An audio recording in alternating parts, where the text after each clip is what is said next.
So one of the things, Anand, that a lot of our entrepreneur community, mostly the aspiring entrepreneurs, they're dealing with is to have a flow of business ideas and how to finalize on one.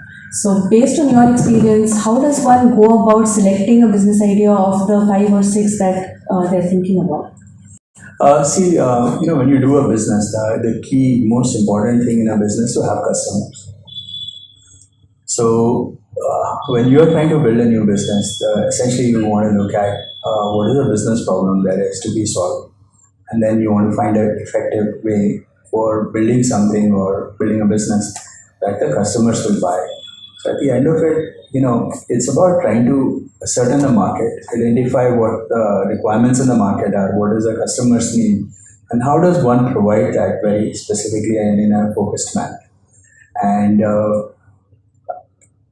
even if you're a small business and you may be doing a tailoring shop or a photographer's business or a beauty salon or any of these things, it's very important to have a clear understanding of the kinds of customers who are going to come to you and why they will come to you.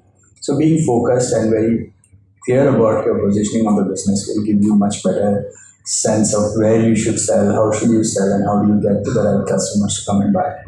Business happens when customers buy. So that's really what is the key to making a business work. So when you started Persistent, it was a small business. You faced certain challenges at that time. So if a deAsra Foundation were there at that time, what kind of support would you have gotten from a deAsra Foundation? So I think, of course, when I started the business, that was in 1990, the situation at that time was very different from what it is today. More specifically for our business at Persistent, the whole the travel customers, we were all doing US-based business. There were certain laws which were very export-oriented, and there were benefits for being an export-oriented company, but there were no benefits for doing the India-related business. So, finding the market was always a big challenge for companies like us. And, that was always the difficult part. How do you find customers? How do you convince them that they can do work out of India? And that whole concept was very new. The second thing, of course, was funding, which was always a big challenge at that time as well. And getting loans from the banks or those kinds of things were not that easy to get to. The venture capitalists as well did not really invest in India-based services companies at that time. So that option didn't really exist. So it was dependent on bank loans and other loans that you could get from businesses of that kind. And banks were also did not understand this business very well. So they were always very not sure about what is happening and what are your assets and all that. Was always a little bit of an issue. And during those periods, I think the compliance requirements that we had in our country were really, really crazy. And there was a lot of time spent in just being compliant. So that was one other thing that I thought was very difficult at that time. You fast forward to some of our businesses, I think some of the challenges that I shared about at Persistent 20 or 30 years back probably are still true in this context, but in a slightly different way. Since these businesses are much smaller and they're thinking in a different way, yes, they need bank loans and funding. Again, banks don't understand small businesses too well, and they still don't. And then, of course, you have the other requirements of how do I find customers. So the kinds of customers that I was looking for B2B type customers. There you're looking for many consumer type customers. And the way you acquire these customers is starting to become very different and unique, and there are new things that happen. And also compliance still, while simplified, is still a lot of work right now. So Anand, you spoke about deeper engagement with an entrepreneur's business and being able to work at a deeper level with an entrepreneur. So what are some of the methods that you think might work to make this happen?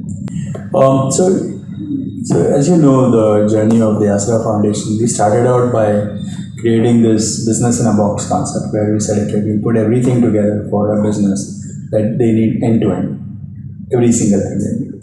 And while I think we did a pretty good job of looking at about 75 different businesses, we found that some of these businesses don't really start with a plan, they just tend to happen. So it's not like that easy for them to come and pick a business at a time and then study the whole thing and then start. So, and also what we had created was useful to many businesses. So we opened it up.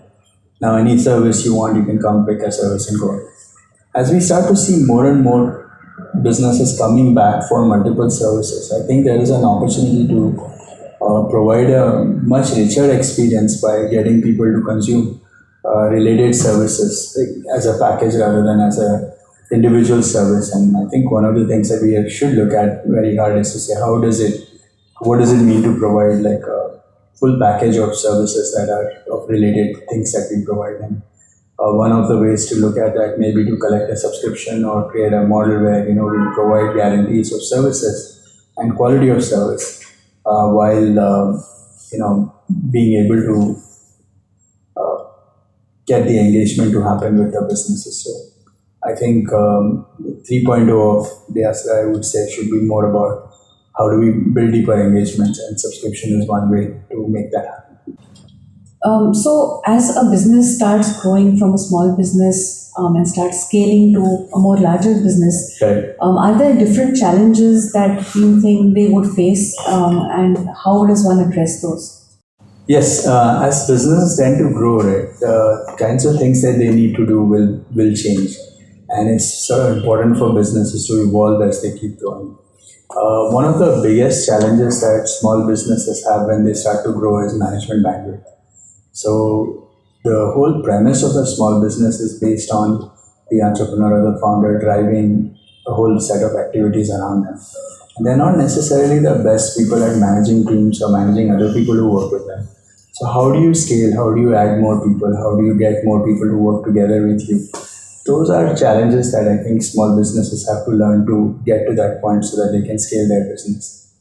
The second, of course, challenge that comes in is the whole how do you get more customers in a consistent way? Many of these businesses, when you start out, you get customers somehow by chance, in a sense. When you do certain things and you get a few customers and they tell other people and you get them. But are you able to build a sustainable sales marketing model where you can get predictable customers on an ongoing basis? That is a need that the businesses that are trying to scale need to have. And that requires some, defining processes, creating some tech and systems to track all of those kinds of things so that you are able to be more predictable about the sales requirements that you have and the plan you have for booking orders, executing on orders, executing quality of orders. And then in most of the businesses that we are supporting, they tend to be very service-oriented businesses. So quality of service that you provide starts to become very critical. And a lot of these businesses are dependent on reputation and what kind of ratings you get on various kinds of forums. So quality of service becomes an issue. And a lot of these things, when you start your small business, the founder has a great influence on all of these things. But as the business scales, where you have multiple offices, multiple branches, how do you retain that culture across all these kinds of diversity and growth?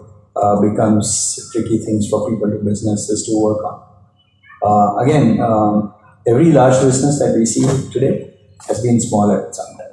So it's not like this is not a problem that people have not solved. Right? All businesses have been small at one time and they have figured out how to grow. And we see enough large businesses. So, while there are things to do, it's not something that's impossible to do. And I think businesses should look at the fact that this has been done before and there's a process. There are certain things you have to be careful about and certain things you must do deliberately early on so that you are ready to scale and you can scale.